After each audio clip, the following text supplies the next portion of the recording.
फिर क्यों तेरी यादों ने मुझे रुला दिया।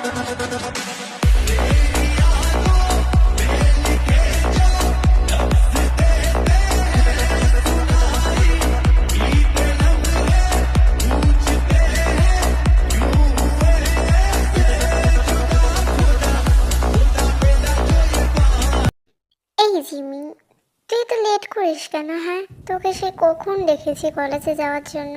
দেখ, তোর এখনো হয়নি। তুই তুই কি একটু তাড়াতাড়ি করতে পারিস না বল তো?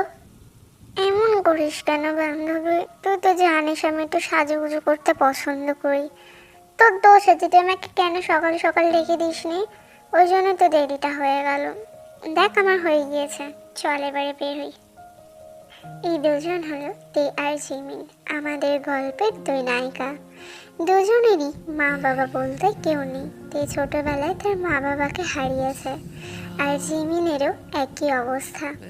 তারা দুজনা ভাগ্যক্রমে একসাথে এসে পড়েছে এই গার্লস হোস্টেলে। তাদের দুজনারই একই রুম এবং একসাথে থাকতে থাকতে এখন তারা বেস্ট ফ্রেন্ড। তারা একটি কলেজে পড়ে, নিজেদের খরচা তারা নিজেরাই চালায়। দুজনেরই একটা শপ আছে যা তারা সন্ধ্যাবেলা করে খোলে। তাদের কলেজটা বেশ হাইফাই, তার জন্য তাদেরকে বেশ পরিশ্রমও করতে হয়। চলো দেখি কি হয়। Students, be alert! দুজন নামকরা সিরিয়াল কিলার জেল থেকে পালিয়েছে। তো তোমরা যে যেখানেই থাকো না কেন সাবধানে থাকবে।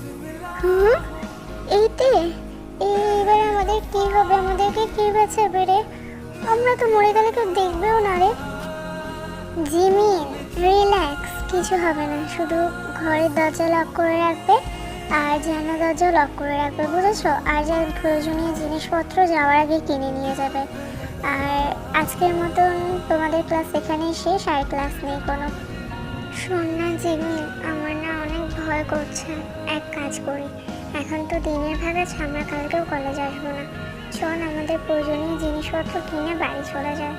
চল না। হ্যাঁ, তুই ঠিকই বলেছিস, আমিও তাই চাই। চল আমাদের প্রয়োজনীয় জিনিসপত্র কিনে আমরা বাড়ি চলে যাই। আর ঘরে জানলা দরজা তো সব লক করে দিতে হবে না? চল না তাড়াতাড়ি।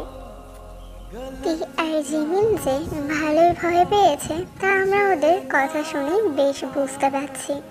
তারা তাড়াতাড়ি কলেজ থেকে বেরিয়ে তাদের প্রয়োজনীয় জিনিসপত্র কিনে সোজা তাদের হোস্টেলের দিকে রওনা দেয়। তারা হোস্টেলে পৌঁছেই সবার প্রথমে তাদের জানলা দরজা সব কিছু দেখে শুনে ভালোভাবে লক করে নেয়। এখন তারা দুজনেই বেশ নিশ্চিন্ত বোধ করছে।